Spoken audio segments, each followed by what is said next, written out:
గండేపల్లి మండలం మురార్లోని మామిడి తోటలో వేప చెట్టు కింద వెలిసిన కనకదుర్గ అమ్మవారి దర్శనానికి భక్తులు పోటెత్తారు.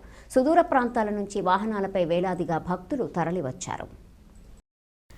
అమ్మవారికి గాజులు, రవికలు, చీరలు సమర్పించి ముడుపులు, మొక్కులు చెల్లించుకున్నారు. కుటుంబ సమేతంగా జాతరకు వచ్చిన భక్తులు అక్కడే వంటలు చేసుకుని భోజనాలు చేశారు.